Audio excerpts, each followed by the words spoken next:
அனைவருக்கும் வணக்கம். என்னுடைய பேர் அகஸ்டின், வெள்ளாளன்விளை, தூத்துக்குடி மாவட்டம். இன்றைக்கி நாள் 9/4/2025. ஒரு மருத்துவம் சம்மந்தமான செய்தி.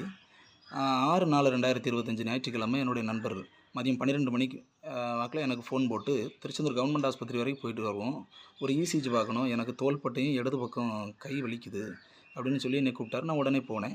அங்கே திருச்செந்தூர் கவர்மெண்ட் ஆஸ்பத்திரியில் டாக்டர் இருந்தார். பார்த்தாரு, கையை பிடிச்சி பார்த்தாரு.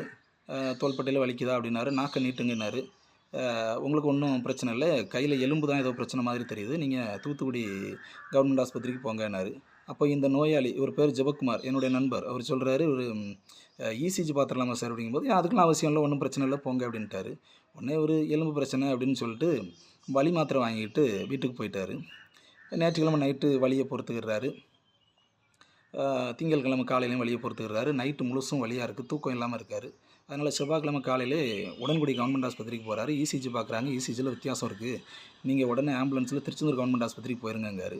திருச்செந்தூர் கவர்மெண்ட் ஆஸ்பத்திரிக்கு போகும்போது அங்கே திரும்ப 2 முறை இசிஜி பார்க்காங்க. அங்கே இசிஜியில் ஒன்றும் வித்தியாசம் இல்லை, உங்களுக்கு ஒன்றும் பிரச்சனை இல்லை, இருந்தாலும் நீங்கள் வெள்ளிக்கிழமை, அதாவது இன்றைக்கி 9ஆம் தேதி, இன்றைக்கி 9ஆம் தேதி, ஆனால் அவர் என்ன சொல்கிறாரு, வெள்ளிக்கிழமை நீங்கள் வாங்கங்கார். வெள்ளிக்கிழமை நான் 11/4/2025 நீங்கள் வாங்க, ஹார்ட் டாக்டர் வருவார், பார்த்துக்கலாங்கிறாரு. உடனே இவரை நேற்று கூப்பிட்டு போன அந்த நண்பர், நான் எக்கோ பார்க்குறேன், எடிசன் ஹாஸ்பிட்டலில் நம்ம போய் பார்த்துருவோம் வாங்க அப்படின்னு சொல்லி போட்டு திருச்செந்தூரில் இருக்கக்கூடிய தனியார் மருத்துவமனையில் போய் பார்க்குறாங்க. எக்கோவில் வித்தியாசம் இருக்குது, அடைப்பு இருக்குது, நீங்கள் உடனே 2,25 லட்ச ரூபா கட்டுங்க, பார்த்துடலாம் அப்படிங்கிறார். இவர் ரொம்ப கஷ்டப்பட்டவர், இவர்கிட்ட எந்த பைசாவுமே இவர் கிடையாது.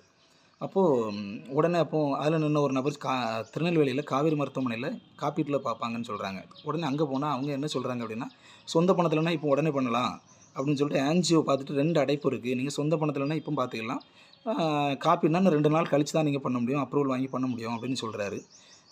உடனே இவர் பணம் இல்லையே, காப்பீடுலேயே பண்ணிவிடுவோம் அப்படின்னு சொல்லி விட்டுறாரு. இன்றைக்கி டைம், இப்போ நான் உங்களுக்கு வந்து இன்றைக்கி 9ஆம் தேதி, இந்த டைம் வரைக்கும் அவங்களுக்கு எதுவுமே ரெடி ஆகலை. உங்கள் ரேஷன் கார்டில் காப்பீடு இல்லை, நீங்கள் அங்கே கையெழுத்து வாங்க, இங்கே கையெழுத்து வாங்கன்னு சொல்லி அலக்கழிச்சிட்டு இருக்காங்க. அவர் அங்கே ஒரு கஷ்டப்பட்ட ஒரு நபர் அங்கே மருத்துவமனையில் இயங்கிகிட்டு இருக்கார். இதுதான் நம்மளோட நிலமை. ரொம்ப பக்கத்துலேயே நின்று பார்க்குறதுக்கு ரொம்ப அவமானமாக இருந்துச்சு, எதுவுமே செய்ய முடியலன்னு சொல்லி. கஷ்டப்பட்டவன் இருதய நோய் அப்படின்னு சொன்னாலும் துடிக்கணும். வசதியானவங்களோ வேறு யாருன்னாலும் அமெரிக்கா மாதிரி ஒரு நாட்டில் போய் பார்த்துக்குவாங்க. என்ன செய்கிறது, இதான் நம்ம நிலமை. நன்றி.